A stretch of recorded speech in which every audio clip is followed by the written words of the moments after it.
I'm trying to remember, like, didn't they do a Doom movie with The Rock at some point? They did, before he was, like, the biggest star on the planet. Yeah, it's kind of like a Scorpion King era Rock. And he was still, like, big in the wrestling world, but he wasn't, like, a big, like, movie star like he is now. But, yeah. But yeah, as far as I recall, that had, like, nothing to do with the games, basically. It was just a real in-name only kind of situation. I think there was one scene where it went into first person, like you're seeing right now. Oh, yeah. And like, that was it. There might have been some demons, you know. That was a fun thing about those, because, like, I think the first Resident Evil movie, there's a brief second where they cut to gameplay from the actual game for half a second. Lockdown in effect. They do stuff like that sometimes. No, video game movies have progressed so much in the last... Oh, they've gotten so much better. And like, just across the board, like the stories are better, the acting is better. It's like they kind of cracked the code on it. Yeah, because when we were younger, like, as much as you loved a video game, if you ever heard that they were making like a movie or a show based off of it, you're like, I don't know. Exactly. You know, you had like that Zelda cartoon, or the famous Super Mario Brothers movie, or Doom, or the Resident Evils, which... Have you ever watched a lot of those Resident Evil movies before? I don't think I've made it through a single one, to be honest. They are, it's impossible to watch them in any order, because they don't have numbers, and they all have weird names that make them... They gotta, like, I don't know, make a guide or something that's easier. Get your shit together. Or like, franchise. It should... Yeah, on the poster say, this one follows evolution, or whatever the hell they call it. We should definitely get baked one of these days and just watch a bunch of Resident Evil movies. I'd be down for that. I love full-on franchise rewatches. Like, Jen and I have done that with, like, Fast and the Furious, Mission Impossible. Yeah. It's fun to just watch them all in a row, kind of. Yeah, the Resident Evil, yeah, that's a good one if you're wanting to watch a whole franchise, because much like, yeah, the Fast and the Furiouses or stuff like that, it just kind of devolves into super talk very quickly.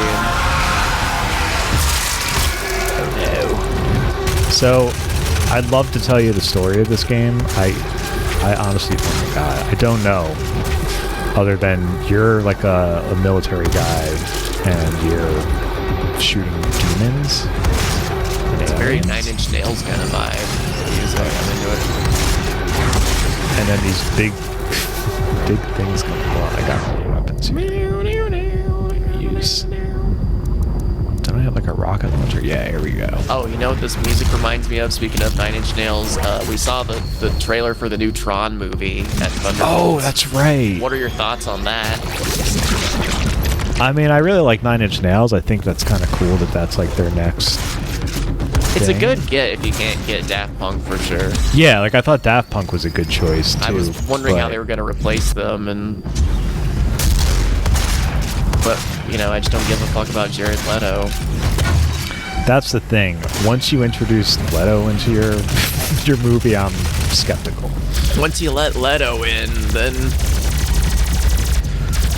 once you go Leto, there ain't no getting rid of Leto. That's my motto. No Leto, no Leno. Yes. Oh my god. Here's a challenge for you, Spyro Scythe. Figure out a way to make Jay Leto next week. For Jay Leto. Yeah.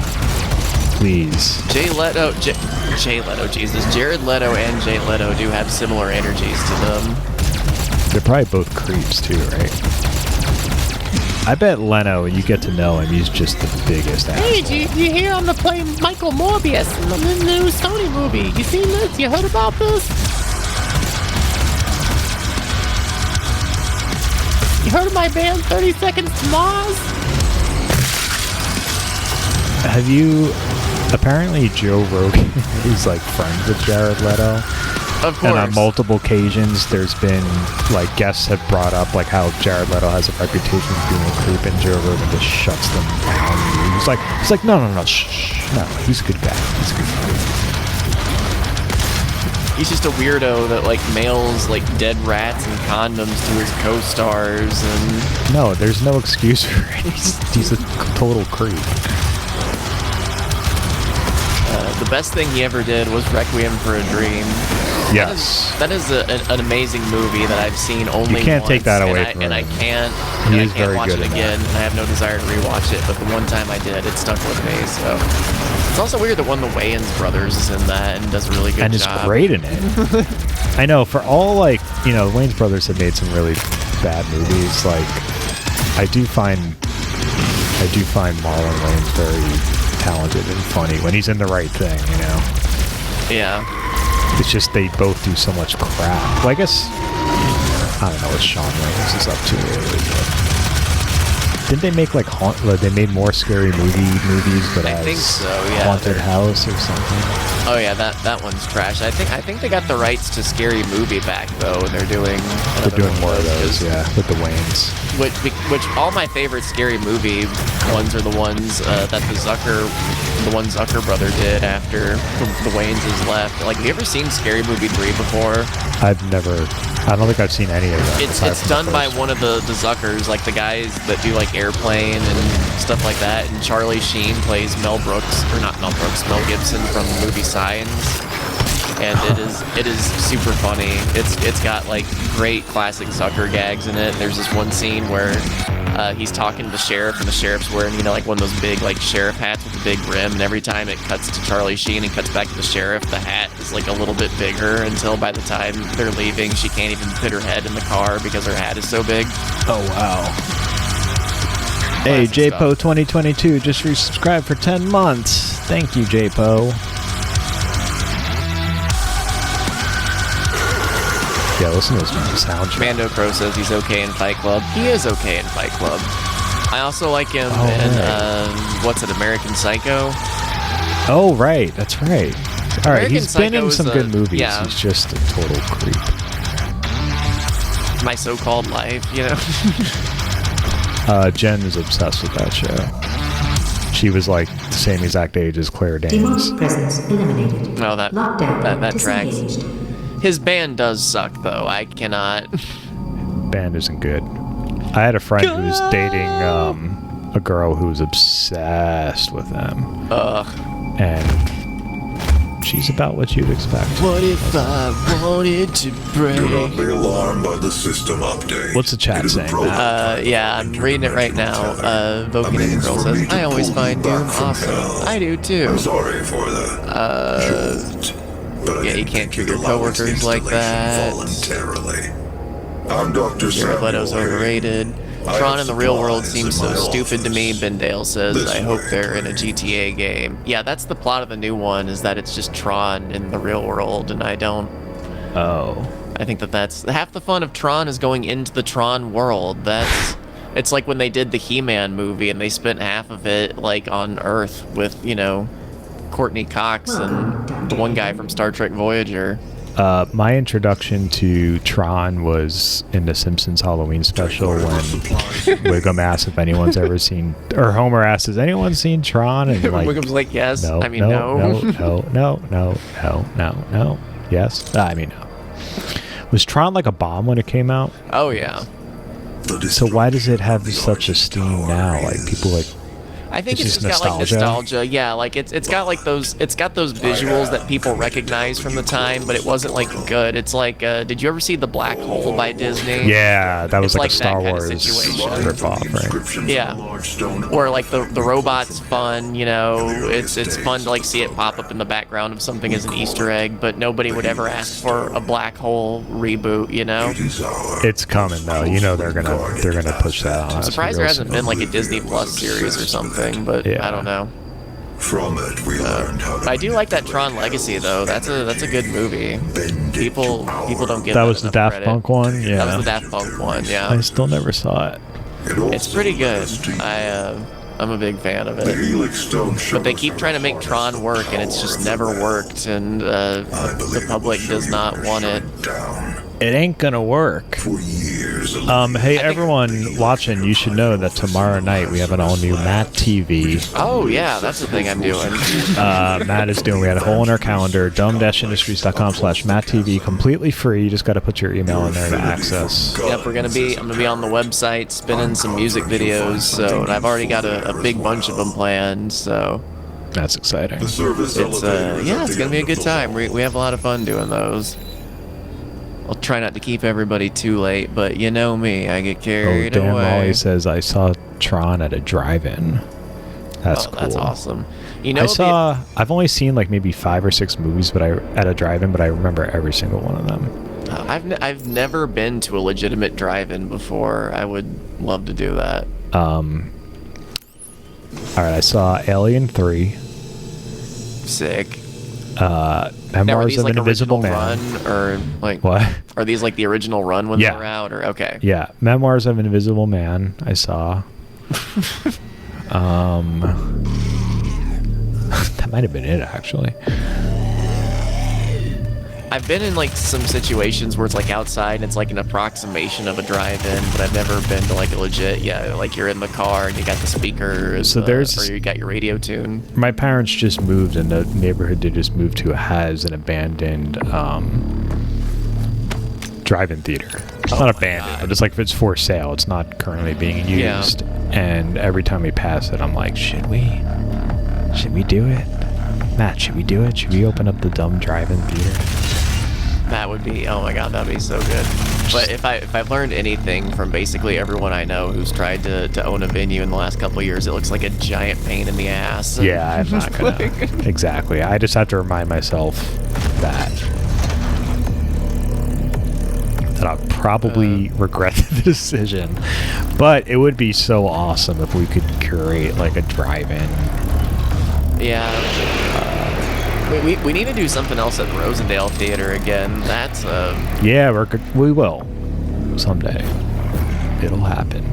I don't know if they ever paid us for the last thing we did there, but we should definitely. They're cool. Yeah, that place was awesome.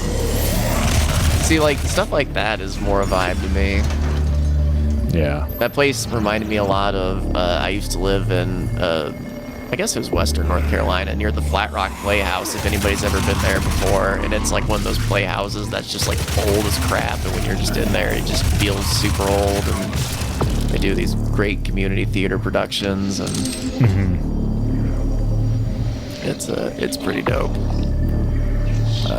It felt like the movie theater version of that. What are these weird like testicle scrotum things you're pulling out of? They're like devil portals or something. Each level, basically, you have to get to that thing and then pull the thing out, and then all hell breaks loose, quite literally.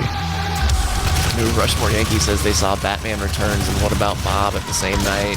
Ooh, that's cool. Drive-in. That's good. Yeah, I'm trying to remember. I know for sure Alien 3 and Memoirs of an Invisible Man. I don't really remember any other ones. I remember being bored during Memoirs of an Invisible Man and looking behind the screen behind us and seeing Encino Man and wanting to watch Encino Man instead. You ever seen Encino Man? Yes. Oh, of course. It's a classic. If you were around in the 90s, how could you avoid it? I just remembered the other day that Vince Neil of Motley Crue did a song for the Encino Man soundtrack because I found the music video for it while I was doing something. And it's got like Brendan Fraser in it, and it's Vince Neil, and it's the last time Vince Neil looked and sounded good. So it's, I think he had like Billy Idol's guitar player. And it's, of course, like the typical. I think if the song is called "You're Invited, but Your Friend Can't Come," it was just like where it was like still total 80s vibes, even though it was 1991. That movie was right before grunge hit. People forget that the early 90s was still like. Oh, it's still pretty hair metal-y. Yeah.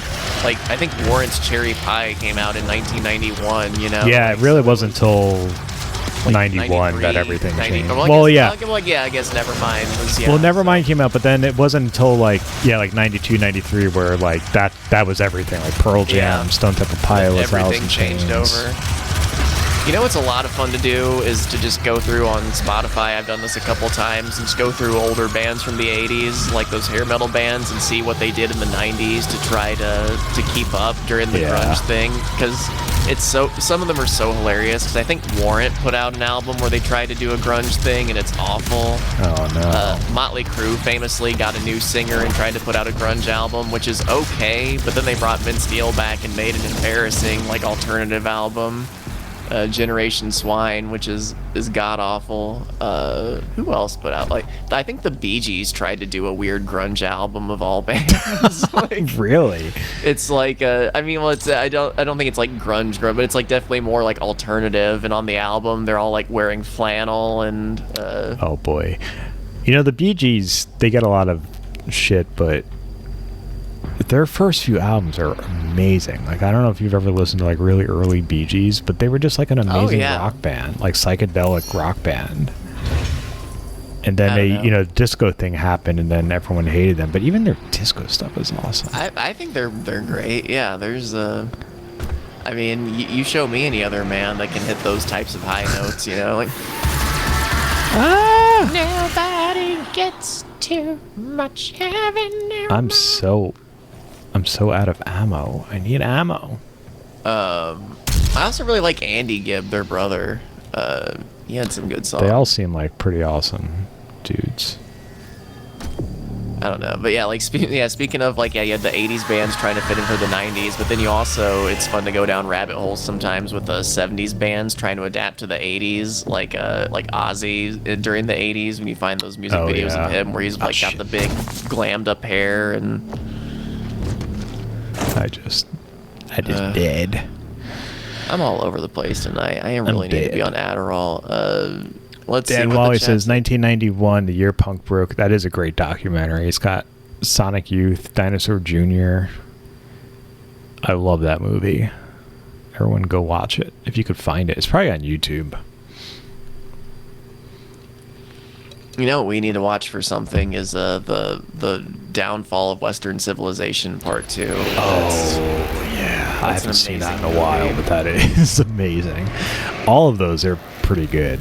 The first one's good too. The germs and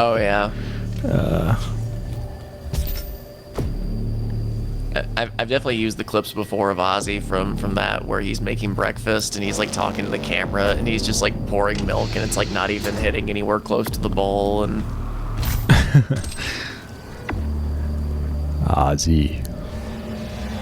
Hey Ozzy. It's kind of amazing Ozzy's still around. They're doing that final Black Sabbath concert in London here in a couple months, and it's at the beginning they're like, Black Sabbath's doing a full show, and they put tickets out like right away, like one more show, and then like after like a bunch of people had already bought the early tickets at this exuberant price, they were like, well, Ozzy might sing like a couple songs, but he's not gonna do like the whole concert. And now they're like saying it's like, well, he might come out for like they keep like downplaying more and more like his involvement, because I mean, Ozzy is pretty wrecked, you know, he's pretty old and kind of gone and stuff, but they've got a bunch of other bands that are gonna be playing too, like I think Metallica is gonna play and like Tool maybe. And, give me fuel, give me fire, give me da ba da ba da. Ooh yeah, James Hetfield, yeah. Here I am, on the road again.